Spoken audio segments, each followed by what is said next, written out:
The lawyer's office was uncomfortably quiet as Mr. Patterson read the last lines of my mother's supposed will. I watched my sister Olivia's perfect mask crack into a triumphant smile as she heard the words we'd all been waiting for. And to my eldest daughter, Diana, I leave nothing. Her choices and actions have proven she doesn't deserve any part of what I've built. Everything goes to my younger daughter, Olivia, who has always been the dutiful child I could rely on. My name is Diana Chin, and at 34, I was watching my sister's carefully orchestrated performance reach its climax. 3 months of preparation had led to this moment, and I had to admit, she played her part perfectly. "Diana," Mr. Patterson said, his voice thick with rehearsed sympathy, "your mother was very clear about her wishes. I know this must come as a shock." I kept my face carefully neutral, fighting back a smile. If they only knew what I'd discovered in Mother's study that rainy night in March. "It's not a shock," Olivia interjected, her voice dripping with fake concern. "It has been pulling away from the family for years. Mother was heartbroken about it. I thought about the real will safely stored in my safety deposit box along with documentation that would destroy not just Olivia's inheritance claims, but her entire carefully constructed facade of the perfect daughter. Is there anything you'd like to say, Diana?" Mr. Patterson asked, probably expecting tears or protests. I stood up, smoothing my skirt. "No thank you. Mother's wishes seem quite clear." My calm response clearly wasn't what they expected. Olivia's perfectly plucked eyebrows drew together in confusion. Our family friends, gathered as witnesses, shifted uncomfortably in their seats. "Well then," Mr. Patterson continued, shuffling his papers, "we can proceed with the transfer of assets. Olivia, if you'll stay behind to sign some documents." I walked out of the office without looking back, but I could feel their stares. Poor Diana, they were probably thinking. Cut out of her mother's $50 million estate without a penny to show for years of family loyalty. If they only knew. 3 months earlier, I'd been working late in Mother's study.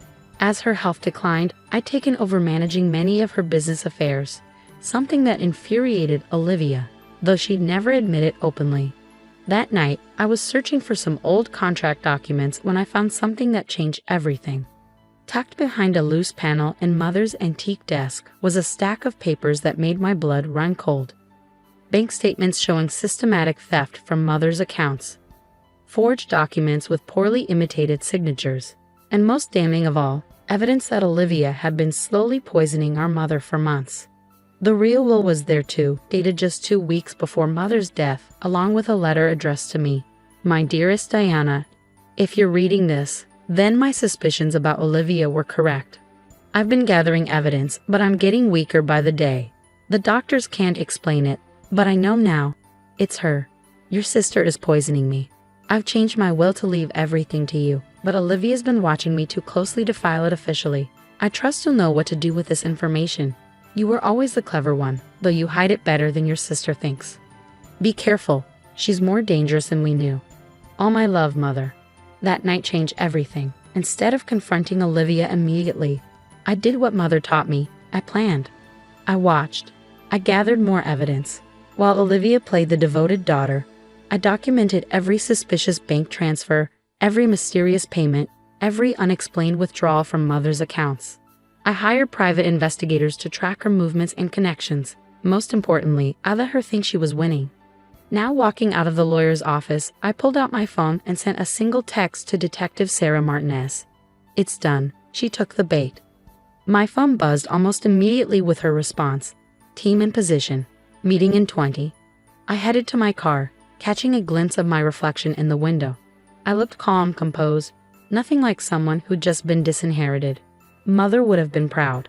The cafe where I met Detective Martinez was quiet this time of morning. She was already there, a thick file on the table in front of her. "Your sister signed everything?" she asked as I sat down. I nodded, ordering coffee from the hovering waitress. "Every fake document exactly as we planned." Mr. Patterson played his part perfectly. "He didn't have much choice," Sarah said grimly. "Not after we showed him evidence of his involvement in Olivia's earlier schemes. That had been a shocking discovery. Our family's trusted lawyer, helping Olivia embezzle from Mother's accounts for years. But it had worked to our advantage. Facing serious criminal charges, he'd agreed to cooperate." "How much time do we have before she realizes something's wrong?" I asked. Sarah checked her watch.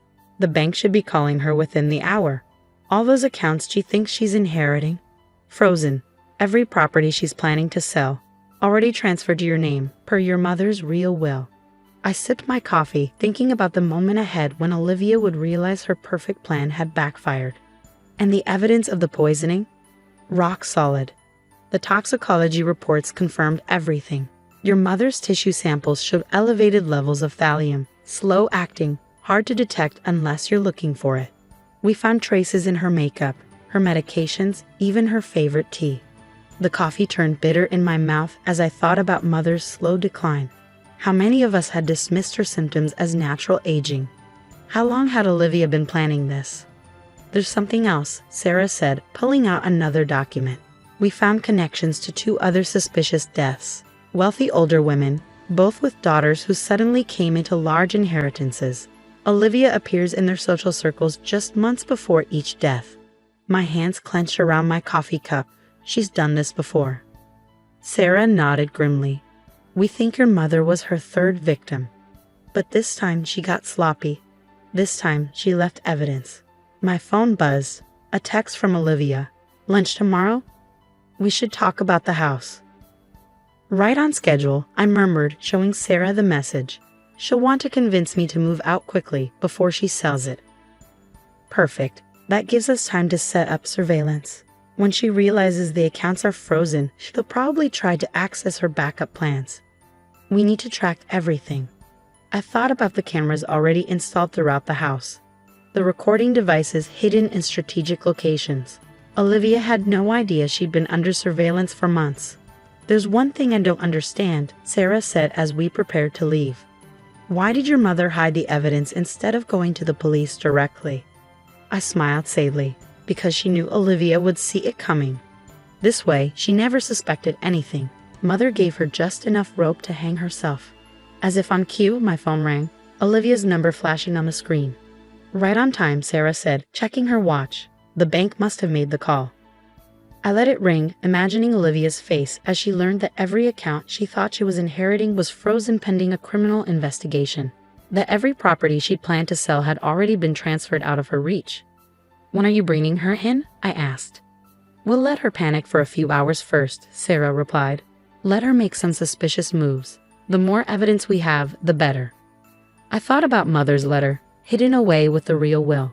She'd known exactly what she was doing, setting this trap for Olivia.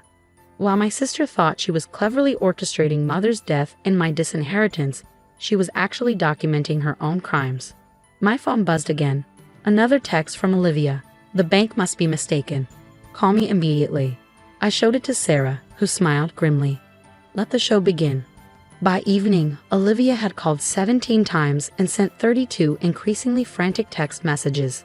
I watched them pile up on my phone screen as I sat in Sarah's surveillance van outside our family home. Something's wrong. The latest text read, all the accounts are frozen. Mr. Patterson isn't answering my calls. We need to talk now. Through the van's sophisticated audio equipment, we could hear Olivia pacing in Mother's study, her heels clicking frantically against the hardwood floors. She'd been making calls for hours, growing more desperate with each passing minute. The money has to be somewhere, she was saying into her phone. Check offshore accounts, numbered accounts, everything. A pause. What do you mean you can't access anything? I'm the sole heir. I have every right to. Sarah adjusted her headphones. She's getting sloppy, making mistakes. Listen to how she's incriminating herself. I nodded, thinking about how carefully Olivia had always maintained her image. The perfect daughter, successful businesswoman, greeting sister. Now that facade was cracking. My phone lit up again, this time with a message that made my breath catch. I know what you did, die. Mother told me about your little investigations before she died. If you think you can take what's rightfully mine. Sarah leaned over to read the message. That's interesting. She's trying to bluff, but she's actually admitting she had conversations with your mother near the end. Conversations where Mother was supposedly telling her about me, I added. Which we know never happened, because Mother was documenting Olivia's actions instead. Inside the house, Olivia's voice rose sharply. The safety deposit box too. How is that possible? I have the only key. Sarah smiled grimly. She's just discovered her secret stash is gone. The one where she kept the poison and the forged documents. I thought back to the day we'd accessed that safety deposit box, using the warrant Sarah had obtained. The evidence we found there had been damning, detailed notes about thallium poisoning, practice sheets of Mother's signature, even records of her previous victims. Mrs. Chen, one of Sarah's junior detectives, stuck his head into the van. We've got movement on her overseas accounts. She's trying to transfer everything out. Right on schedule, Sarah said, checking her watch. Let's give her one more hour. Let her really panic. As we waited, I thought about Mother's last months. How many times had I visited, never suspecting that Olivia was slowly killing her? The mysterious symptoms, the constant fatigue, the mental confusion. We'd all attributed it to age and illness. All except Mother. She'd known, or at least suspected. And instead of confronting Olivia directly, she gathered evidence, planned her counterattack, and trusted me to finish what she'd started. My phone buzzed again. This time it was a series of messages. You think you're so clever. Did you really think I wouldn't have a backup plan? Remember what happened to Mother when people got in my way? Sarah read the messages over my shoulder and nodded to her team. That's enough.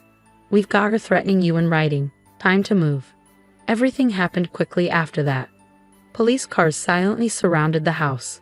Sarah's team took up positions at every exit. Through our surveillance feed, we could see Olivia and Mother's study, frantically shredding documents.